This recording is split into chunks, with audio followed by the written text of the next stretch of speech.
C'était la traditionnelle fête de Noël de l'entreprise, une soirée où les sourires masquaient autant de secrets que les guirlandes illuminaient la salle, et où la musique entraînait les convives dans une euphorie un peu feinte. Il y avait quelque chose d'étrange dans cette ambiance festive, un contraste entre la joie collective et cette tension sourde que lui seul semblait ressentir ce soir-là. Depuis plusieurs années, il travaillait dans cette société, discret et efficace, appréciant la routine rassurante de son poste sans jamais vraiment s'attirer l'attention. Pourtant, ce soir-là, il avait un pressentiment, une impression étrange, une sorte d'appel venu de nulle part qui le poussait à s'éclipser de la grande salle décorée de rouge et or. Alors qu'il quittait l'agitation de la fête, les rires et les conversations s'atténuaient derrière lui. Il se retrouva dans un couloir désert, faiblement éclairé, au bout duquel une porte entr'ouverte laissait filtrer une lumière tamisée et une musique lointaine. Son cœur battait plus fort, non pas d'angoisse, mais d'une curiosité irrésistible. Et là, en haut d'un escalier, là où une pancarte indiquait clairement « Interdit au personnel », elle était là, debout, vêtue d'une robe noire simple mais élégante, les cheveux lâchés tombant en cascade sur ses épaules, un sourire énigmatique aux lèvres. Elle était la femme de son patron, une femme dont il avait souvent croisé le regard sans jamais oser lui parler, à la fois distante et magnétique, entourée d'un halo de mystère et de puissance silencieuse. Ce soir, pourtant, elle semblait l'attendre, et lorsqu'elle lui fit signe de monter, ce fut comme si un pacte muet venait de se nouer entre eux, un secret qui allait bouleverser tout ce qu'il croyait savoir. « Viens, je vais te montrer quelque chose que mon mari ne partage avec personne », murmura-t-elle d'une voix douce mais ferme, presque une invitation irréfutable. Sans hésiter, il gravit les marches, le bois craquant sous ses pieds, et franchit un seuil qu'aucun employé n'avait jamais osé franchir, pénétrant dans un univers parallèle, fait d'ombre et de lumière tamisée, où les règles du monde extérieur semblaient suspendues. Elle referma la porte derrière lui, les rires lointains de la fête se muant en un silence chargé de promesses. Ce qu'il découvrit alors dépassa tout ce qu'il avait pu imaginer. Une pièce vaste, tapissée de velours rouge et de portraits anciens, une bibliothèque imposante abritant des volumes reliés en cuir, un bureau massif où trônaient des objets précieux et mystérieux, comme autant de fragments d'une histoire secrète.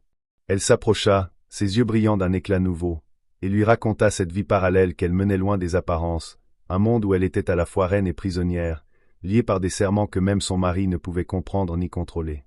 Elle lui parla d'un ancien pacte, d'une alliance invisible entre familles puissantes, de jeux de pouvoir et de trahison, et de cette pièce secrète, véritable sanctuaire, où se tenaient les réunions les plus confidentielles, où se forgeaient les destins. Il l'écoutait, fasciné, emporté par le flot de ses révélations, tout en sentant monter en lui une part d'inquiétude. Pourquoi lui? Pourquoi ce soir? Était-ce un test, une provocation, ou le début d'un engrenage dont il ne pourrait plus sortir?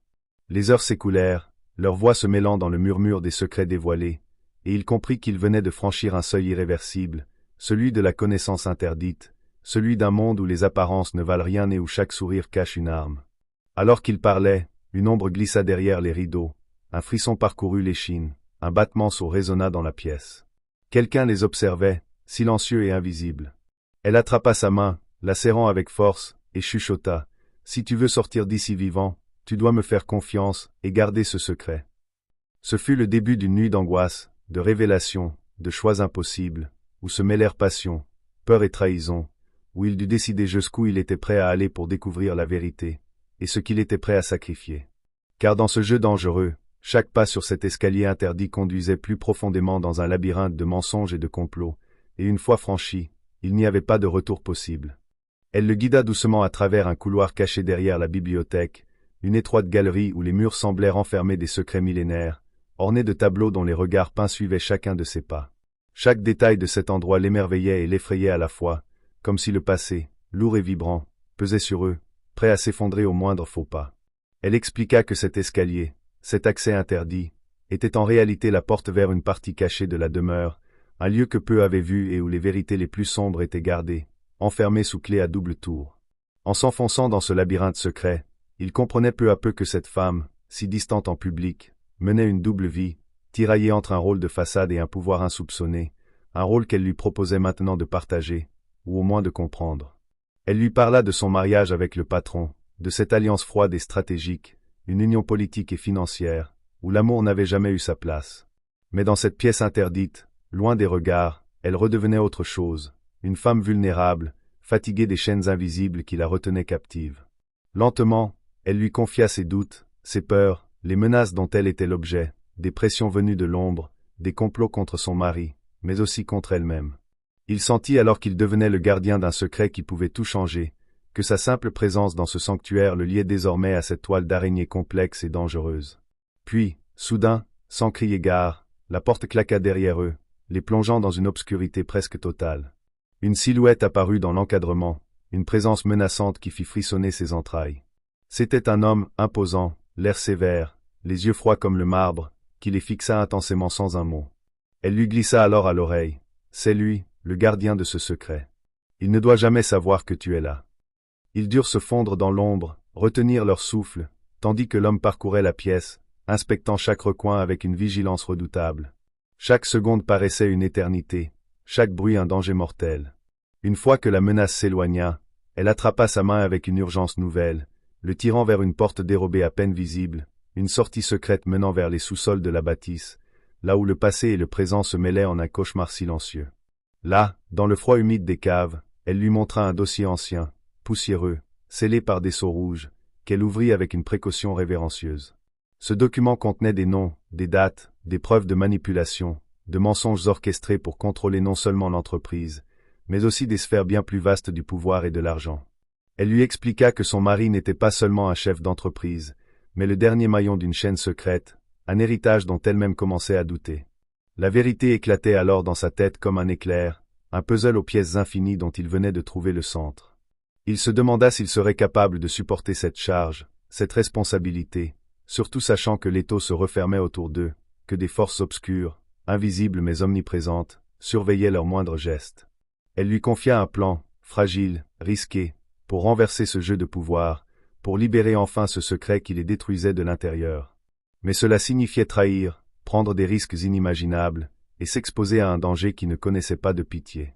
Le temps semblait s'arrêter, chaque souffle comptait, chaque regard était un défi lancé à l'inconnu.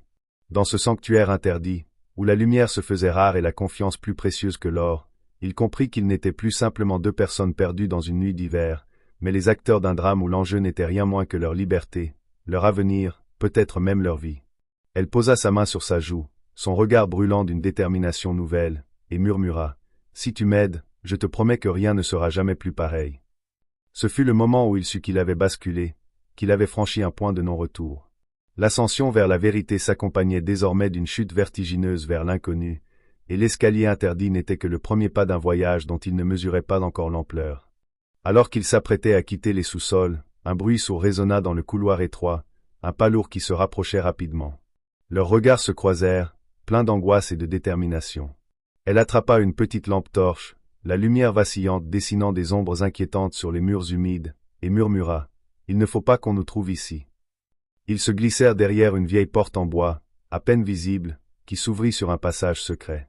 Chaque seconde comptait, le danger était palpable, et dans ce labyrinthe d'obscurité, ils étaient seuls, liés par un secret plus fort que la peur elle-même.